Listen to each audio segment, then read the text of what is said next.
देखिए हर खबर यहीं पर, सब्सक्राइब कीजिए TV9 भारतवर्ष। मौलाना साद की तानाशाही और गुंडागर्दी के कई किस्से धीरे धीरे जमात से निकलकर देश के सामने आ रहे हैं, लेकिन एक शख्स ने मौलाना साद के बचपन से अब तक का हर काला सच एक किताब लिखकर सार्वजनिक कर दिया है। आज TV9 भारतवर्ष मौलाना साद पर लिखी किताब के पन्ने भी खोलेगा और इस राजदार के लब से भी जानेगा उसकी सच्चाई को। मौलाना के इस राजदार की बातों पर यकीन करे तो साद जहनीत से खुद को किंग समझता है और कैरेक्टर से माफिया। देखिए साद पर सबसे सनसनीखेज खुलासा। साद के गुनाहों का जो डॉक्यूमेंट TV9 भारतवर्ष के हाथ लगा है, भगोड़े मौलाना के जिस चश्मदीद को आज हम आपके सामने पेश करेंगे, उसकी एक एक बात मौलाना साद के चेहरे पर चढ़ा नकाब तार तार कर देगी। किसी की मानते नहीं थे, अपने बड़ों की भी नहीं मानते थे। उन सबको झड़कना, उनको डांटना यानी रोब लेना और जाना कतरना शुरू कर दिया, भाई कौन सर बटवाए कौन हाथ तोड़वाए, सबको झड़कना। शराफत का लबादा उतार फेंकेंगे उस राजदार की जुबान से निकले एक एक अल्फाज, तो सुनने के लिए तैयार हो जाए। कौन सर बटवाए कौन हाथ तोड़वाए, तो उन्होंने बाकायदा जो वो रखना शुरू कर दिया, हिफाजती दस्ता। लेकिन उससे पहले मौलाना के गुनाहों के डॉक्यूमेंट वाली फाइल की एक झलक देख लीजिए कि उसमें क्या क्या है। साद का राज, मारपीट, खून खराबा, आम बात। तबलीगी जमात का अमीर ईमान वालों को करता था जलील। मरकज के नाम पर विरोधियों को टुकड़े टुकड़े करने का हुक्म। मेवात में साद के सुपारी किलर्स का खूनी प्लान। जमात पर हमेशा के लिए कब्जा करने का ब्लूप्रिंट। मौलाना साद के ऊपर ये वो चंद इल्जाम हैं जिसके चश्मदीद ने इसे किताब की शक्ल दे दी, और यही चश्मदीद साद के चेहरे का झूठा नकाब उतारेगा, साद एंड सन्स को आज एक्सपोज करेगा। किसी की मानते नहीं थे, अपने बड़ों की भी नहीं मानते थे। उन सबको झड़कना, उनको डांटना यानी रोब लेना और जाना कतरना शुरू कर दिया, भाई कौन सर बटवाए कौन हाथ तोड़वाए।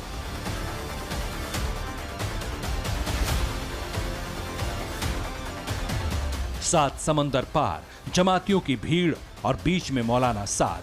करोड़ों की कीमत वाली गाड़ी में जिस शान से ये बैठ रहा है, वो सिर्फ और सिर्फ साद के क्रिमिनल माइंड की बदौलत है।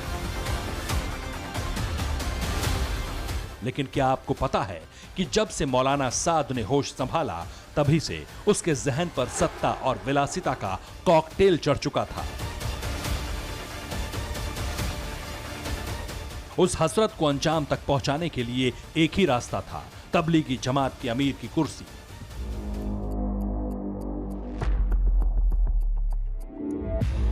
कुर्सी को हासिल करने के लिए चाहिए थी गुंडों की फौज। ये बात अब पूरा हिंदुस्तान जान चुका है कि साल 2015 में गुंडों के दम पर ही साद ने तबलीगी जमात की सत्ता हासिल की। लेकिन जो बात देश नहीं जानता, वो आज जानेगा।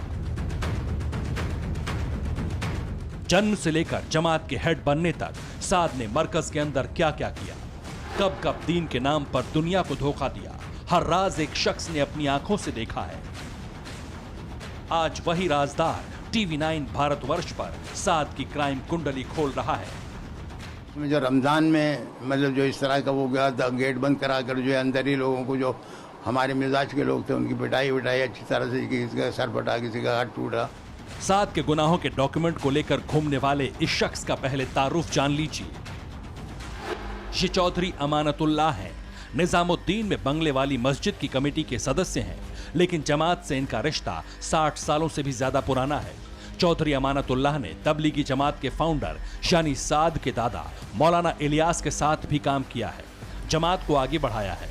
अमानतुल्लाह तबलीगी जमात के खजांची भी रह चुके हैं। लेकिन अमानतुल्लाह का इल्जाम है कि जब से मौलाना साद की जमात में एंट्री हुई, जमात जहन्नुम में बदलने लगी। वो किसी की मानते नहीं थे, अपने बड़ों की भी नहीं मानते थे। उनके नाना वहाँ मौजूद थे, उनसे उनका कोई ज़्यादा अच्छा मतलब रब्ता नहीं रहता था। मतलब मौलाना साद का शुरू से ये हरकत ये किसी की बात नहीं, मनमानी है। मौलाना साद के गुनाहों को चौधरी अमानतुल्लाह ने एक किताब की शक्ल दी है, जिसका नाम है तबलीग मरकज। ये किताब साद एंड सन्स के खिलाफ ऐसा डॉक्यूमेंट है जिसका एक एक पन्ना साद के गले की फांस बन सकता है।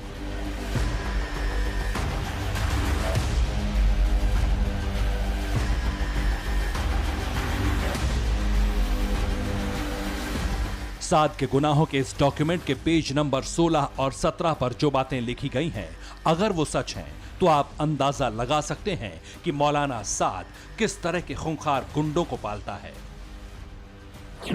साल 2016 के दिसंबर महीने में तो गुंडागर्दी की सारी हदें पार हो गई, जब मरकज के दरवाजे बंद करके साद के गुंडों ने विरोधियों को जमकर पीटा। साद के 15-20 गुंडों ने हाथों में डंडे स्टिक लेकर उन लोगों को बहुत पीटा जो सालों से जमात की खिदमत कर रहे थे। उन सबको झड़कना, उनको डांटना यानी रोब लेना। अब वहाँ का मिजाज और वहाँ की तरबियत ये थी कि मतलब आदमी ज़ोर से भी बोलना अच्छी बात नहीं समझता था। वहाँ पे झड़कियाँ पड़ने लगी तो ये लोग तो सब जो है चलते रहे उसमें कि जो है भाई बर्दाश्त कर लो।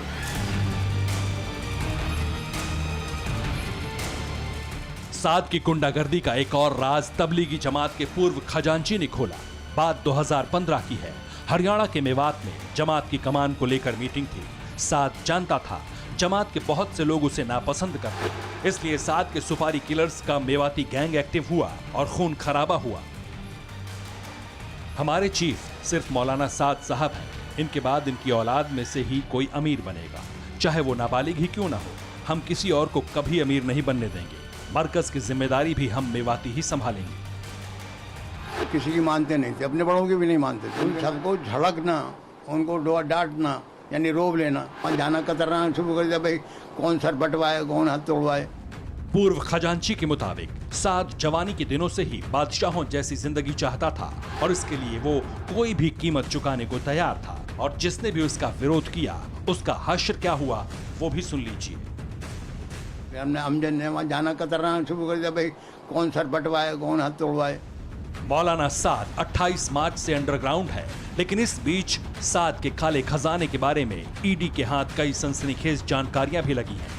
तबलीगी जमात के जिस ट्रस्ट पर अरब कंट्रीज से करोड़ों की फंडिंग का आरोप है, उसका सोर्स मिलने का दावा किया जा रहा है। केस रजिस्टर करने के बाद से ईडी लगातार मौलाना साद के ट्रस्ट की तलाश कर रही थी और आखिरकार ईडी को पता चल चुका है कि मौलाना साद का ट्रस्ट है मदरसा काशिफ उल उलेमा। इसी ट्रस्ट के बैंक अकाउंट के जरिए मौलाना साद ने करोड़ों रुपया एक जगह से दूसरी जगह भेजा और अब लिहाजा इस ट्रस्ट का बैंक अकाउंट अब ईडी के रडार पर आ चुका है। ईडी इसकी तफ्तीश को आगे बढ़ा रही है।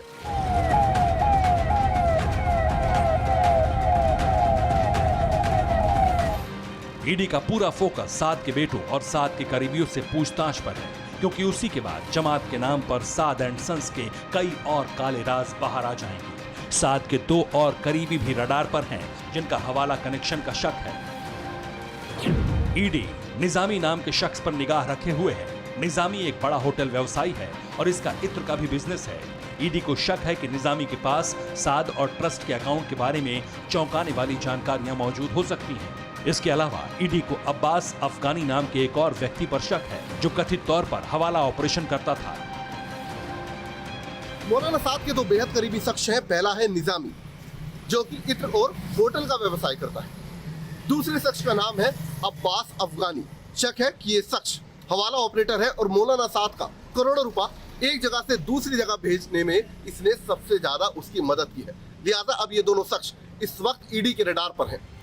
एक तरफ साद के करीबी एक एक करके उसका सच दुनिया के सामने ला रहे हैं, दूसरी तरफ जांच एजेंसियां इस भगोड़े मौलाना पर शिकंजा कस रही हैं, और जिस दिन वो पकड़ में आएगा, गुनाहों के डॉक्यूमेंट उसे कानून की बेड़ियों में जकड़ने के काम आएंगे। दिल्ली से TV9 भारतवर्ष के लिए फारूक निवाजी और जितेंद्र शर्मा की रिपोर्ट। फिक्र आपकी, सोमवार से शुक्रवार रात 9 बजे सिर्फ TV9 भारतवर्ष पर।